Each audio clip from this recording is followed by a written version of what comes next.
प्रणाम गुरु माँ। आपसे मेरी बात हुई थी और आपने कहा था कि एक ऑडियो डाल दूं मैं।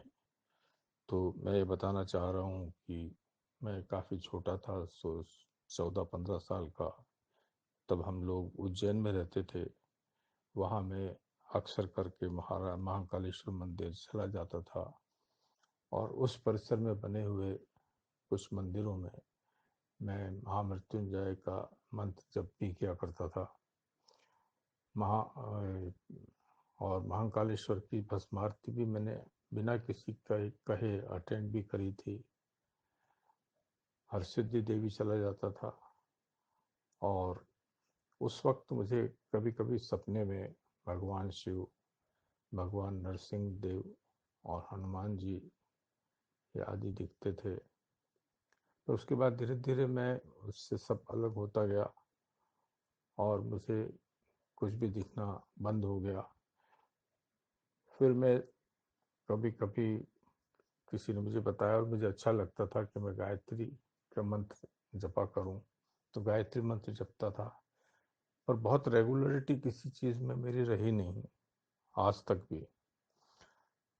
तो फिर उसके बाद जो है आजकल मैं जो है नहा धोने के बाद में गुरु पादुका स्तोत्र, गणपति स्तोत्र, शिव मानसिक पूजा, रुद्राष्टकम, शनि स्तोत्र, सिद्ध कुंजिका स्तोत्र, राम रक्षा स्तोत्र और आदित्य हृदय स्तोत्र, हनुमान चालीसा ये आदि करता हूँ और ओम नमः शिवाय की कई मालाएं कर लेता हूँ। मैं हर नवरात्रि के अंदर राम रक्षा स्तोत्र, सिद्ध कुंजिका स्तोत्र, हनुमान चालीसा 11-11 बार पढ़ा करता हूँ और सुंदरकांड भी कई बार, मतलब नवरात्रि के अंदर तो रोज सुंदरकांड भी कर लेता हूँ। उसके बाद में कभी मुझे किसी ने नाथ संप्रदाय के शब्द दिए थे जिनको भी मैंने कुछ महीनों तक किया था, और किसी ने मुझे विपश्यना के लिए बताया, सांसों पर ध्यान रखने के लिए। तो मैंने एक कोर्स 10 दिन का विपश्यना का भी किया था, लेकिन उससे भी कुछ मुझे खास ऐसा फायदा लगा नहीं। 2008 में मैं मेरे गुरुदेव से मिला, युग पुरुष परमानंद जी महाराज। तो उनसे मैंने दीक्षा ली थी और उनके बताए हुए मंत्र को मैं अक्सर करा करता हूँ। और मुझे समझ में नहीं आता कि मैं क्या करना चाहता हूँ एक्चुअली। मैं चाहता हूँ कि मैं बहुत अच्छा सात्विक साधना करूँ जिससे मेरी आध्यात्मिक उन्नति बहुत हो। मुझे कोई परेशानी नहीं है, किसी से मेरी दुश्मनी नहीं है।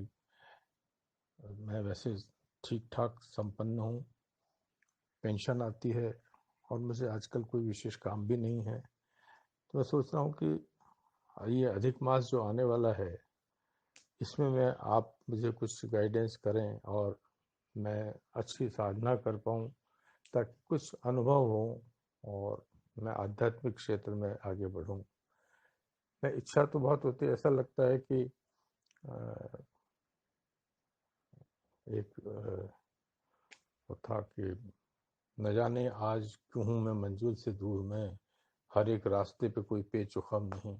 फिर भी मैं चाहता हूँ, मेरी कोई ऐसी परेशानी नहीं जिससे कोई ऐसी अड़चन नहीं। हाँ ये है कि मिसेस जो हैं वो इन सब चीज़ों को विश्वास भी नहीं करती और नहीं चाहती हैं कि मैं बहुत ज़्यादा इसमें करूं या कुछ इस तरह के काम करूं। बाकी और कोई परेशानी नहीं है। अ, आप मार्गदर्शन करें माँ, तो बहुत कृपा होगी। धन्यवाद।